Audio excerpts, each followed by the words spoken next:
언론 뉴스 제목으로 홈플러스라고 하는 이름이 많이 올라오고 있습니다. 씁쓸한 퇴장, 홈플러스의 퇴장, 홈플러스가 부도가 났다, 홈플러스 기업 회생, 홈플러스 앞으로 어떻게 되나, 뭐 여러 이제 언론들과 유튜브에서 홈플러스에 대한 이야기를 계속합니다. 누군가는 안 그래도 노조에서 배지 달고 정치적인 성향을 판매하는 매장에서 내보일 때부터 그게 신호였다, 이렇게 얘기하는 사람들도 있고, 홈플러스 매장에는 나이든 직원들이 되게 많다, 홈플러스라고 하는 이 유통회사에는 나이든 이 시니어 직원들이 되게 많다, 젊은 피는 없고 되게 나이든 직원들이 많다, 뭐 이런 이야기들이 바깥에서 간간히 들렸습니다. 인력 구조가 되게 역삼각형이다, 신입사원들은 되게 적고 주니어급은 적고 되게 차장과 부장급이 되게 많은 고임금 회사다, 뭐 이런 얘기들이 되게 많았던 것 같습니다. 그리고 이제 사모펀드 MBK 투자하지 않는다, 이마트나 롯데마트에 비해서 투자는 없고 계속 이제 점포 팔아서 빚 갚는 쪽으로만 방향이 모여져 있다, 뭐 이런 얘기들도 많고요. 2021년에 홈플러스 대구점이 폐점을 할 때부터 이미 분위기는 이미 침몰하는 중이었다 등등의 이야기가 많았습니다. 홈플러스 대구점은 1997년에 시작이 됐고 홈플러스 1호점입니다.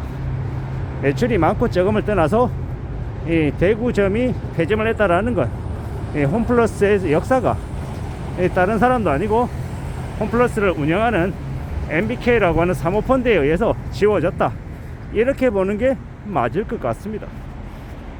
그 이제 홈플러스라고 하는 매장이 없어지고 그 자리에는요 주상복합이 올라갔다라고 하죠. 씁쓸한 이야기입니다. 그렇지 않아도 지금의 대한민국이 전국이 아파트로 뒤덮여서 무슨 놈의 부동산 공화국이 되려나 이런 생각들을 많이 했었는데, 홈플러스처럼 대형마트는 더 이상 사람들의 발길을 끌지 못하고 아파트로 자리를 내어줘야 됐다라는 현실이 되게 씁쓸했을 뿐입니다. 아마 앞으로도 홈플러스는 기업회생 신청 들어간 이후에 적지 않은 점포들이 폐점 수순을 밟고 그 자리는 주상복합이나 아파트 단지로 바뀔 것 같습니다. 결국 그렇게 되면요 희망퇴직을 한다, 정리해고를 한다, 구조조정을 한다, 뭐 이런 말들이 필요 없는 거죠. 점포에서 일하는 직원들이 근무하고 있는 그 매장이 사라지면요 결국 이제 점포가 사라진 만큼 그에 근무하는 직원들이 일할 자리가 사라지는 거죠. 그리고 뭐 본사라고 별반 다르겠냐라는 겁니다. 점포수가 120개, 130개 일대 운영하는 것과 예를 들어 뭐 점포가 70개, 80개로 줄어들었을 때 운영하는 건 아무래도 캐파가 줄어들면서 물류창고의 공간도 이제 덜 필요해지고 사람들이 이제 관리하는 포인트들도 좀 줄어들겠죠. 결국은 이제 그렇게 되면서 서서히 이제 강제적이든 강제적이지 않든 간에 인력은 감축될 수밖에 없다라고 사람들이 보는 겁니다. 뭐 새벽 별정이 불가했다, 월 뭐 이에 강제 휴무가 시행이 됐다, 이 세상은 변하고 있는데 대형마트의 족쇄가 채워졌고 그러한 것들이 그 홈플러스라고 하는 회사가 지속되는데 걸림돌이 됐다 등등 여러 가지 해석들을 합니다. 결국 궁극적인 건 매출이 예전만 못하다라는 거고 사회가 변화가고 있고 세상이 변하는데 그에 대한 발빠른 대응이 홈플러스가 안 되었던 거다, 뭐 등등의 뭐 여러 가지 이야기들은 많습니다. 저도 이제 홈플러스라고 하는 곳에서 적지 않은 기간을 일을 했었고 또 지금도 여전히 많은 이제 후배들과 동기들 그리고 선배들이 근무하고 있는 곳이 홈플러스이기 때문에 저에게도 마음이 되게 안 좋습니다. 저의 20대, 30대 그리고 40대 일부까지 근무했던 곳이 그곳이다 보니 저에게도 결코 남일 같지 않은 거죠. 이왕이면 좀 잘 수습이 되고 인력들이 나간 인력들이 좀 최소로 좀 되고 그래도 좀 안정적인 회사로 다시 변모해서 다시 일어섰으면 좋겠다 라는 게 저의 희망사항입니다. 말 그대로 저의 희망사항인 거지 실제로 그렇게 될지 어떨지는 좀 두고 봐야 합니다. 결국 이제 지금의 시기에는 홈플러스가 부도가 났다라는 건 부인할 수 없는 사실인 거고 다시 일어서기 위해서는 뼈를 깎는 고통 감내가 있어야 될 것 같습니다. 그러는 중에 의도하든 의도하지 않든 홈플러스를 떠나는 사람들이 적지 않을 텐데요. 그게 제일 마음 아픈 대목입니다.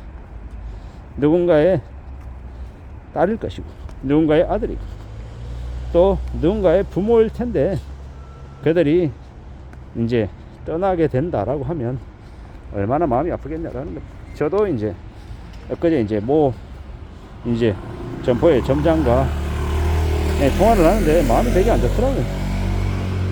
되게 안 좋았습니다. 제가 이제 고참에게 제가 매장에 진열하는 거든 아니면 상품을 보는 눈이든 뭐 여러 가지를 배웠었거든요. 저희 20대, 30대와 40대가 머물렀던 곳이 그곳이었기 때문에 더욱더 마음이 별로였던 것 같습니다. 그리고 또 다른 한편으로는 홈플러스의 저 부도 사실이 부도 뉴스가 홈플러스만의 이야기가 아니라 다른 이제 각 사업 영역의 주요 기업들의 이제 모습이진 않을까라는 걱정도 되는 게 사실입니다. 좀 괜찮아지고 좀 별일 없어지고 좀 무난하게 안정적으로 많은 사람들이 살아갔으면 좋겠는데 그게 가능하지 않을 것 같다라는 우려가 자꾸 듭니다. 홈플러스 뿐만 아니라 다른 기업들도 녹록지 않을 것 같다라는 걱정 말입니다.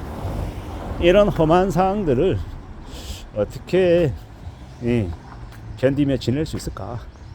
과연 괜찮기는 할까? 조금 지나면 나아질 수 있을까? 좀 지나서라도 나아지면 좋겠는데 라는 마음을 먹는데 아쉽다라는 걸 피부로 느낍니다. 이게 이제 시작일 거라는 그런 두려움이 더 생기는 거죠. 아무쪼록 홈플러스에 근무하고 있는 많은 직원들 그리고 직접 간접적으로 거래하고 있는 연결이 되어 있는 무수히 많은 협력업체들 관련된 이 분들 그들에게 이 어려운 일들이 힘든 일들이 안 생겼으면 좋겠다 라는 생각을 해봅니다. 이상입니다.